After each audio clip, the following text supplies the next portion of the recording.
King is on the stage with Ron Paul. John? Thank you very much. And Anderson, to respond to Senator Santorum quickly there, I understand the game as well, and I don't think it's out of bounds to ask a presidential candidate about something they said during a presidential campaign, but that's how the process works. You're right, Congressman Ron Paul is with me. And Congressman, at the end of the debate tonight, you said the greatest misconception was that people think maybe you can't win. You are the only candidate on the stage tonight who's yet to get a win. Came pretty close in Maine, but when you look at the arena, Arizona and Michigan next, Wyoming and Washington State, then 10 states on Super Tuesday. To prove your point, doesn't Congressman Paul need to get a win? It would be nice, but we haven't finished counting all those votes in Maine yet. So, but, you know, when we count up our delegates, I'm in second place. You know, the absolute allocation of delegates. So the delegates is the name of the game.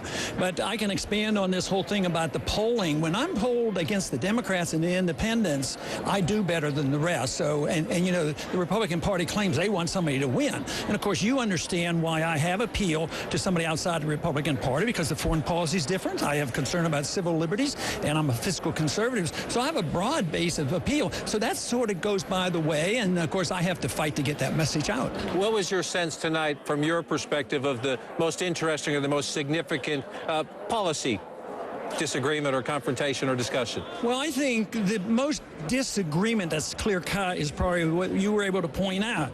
Three guys here, they say they want to go and fight Iran and go into war, and I have a different position, which is very legitimate, very important to me. And some people sometimes kid me a bit, and they say, you know, Ron, if you change your foreign policy, you might get more support. But you know, the young people that come to see me, that's their biggest issue, is the war and the spending, and I work this in, the war and spending it overseas and the crisis that we have, and I had a chance, you gave me a chance to mention that tonight.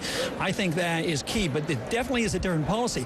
But when I can further explain it, I can show where I'm closer to Eisenhower, because he was restrained, he got rid of the war in Korea, he didn't get involved with troops in Vietnam, he didn't get involved in the Formosa Strait, and I remember very well, 56, he would not go to war over the Suez Canal, so I really like it. And he was a military man, and I've been in the military, the others haven't, so I think in many ways I would follow some of the advice of Eisenhower as well as our founders. Well, let me bring you back to the very first question of the debate, the gentleman's concern about the debt, which is something you've talked about for some time. As you know, there are even many of those who say debt and deficit reduction, two different things, should be a big goal at this moment. 8% unemployment, 8.7% in this state right now.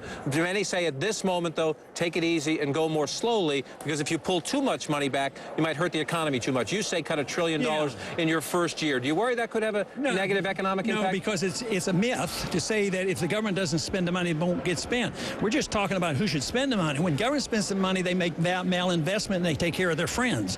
When the people get their $1 trillion back and they spend, they're going to spend it by making economic decisions. After World War II, 10 million men and women came home, and we cut the budget by 60% and we cut taxes by 30%, and the Depression finally ended, proving my point that the government shouldn't be spending money, the people should be spending the money. Congressman Paul, appreciate your time tonight. We'll see you on the campaign in the days ahead. And Anderson, you hear a very consistent message from Congressman Ron Paul. He does make the point. He is second in delegates right now. As we move on to a more crowded calendar, the big question before us is, can he win a state? And we'll know much better on that front in 10 days or so, Anderson. And I believe consistent was the one word he used to describe himself to answer your question, John, which you asked to all the candidates.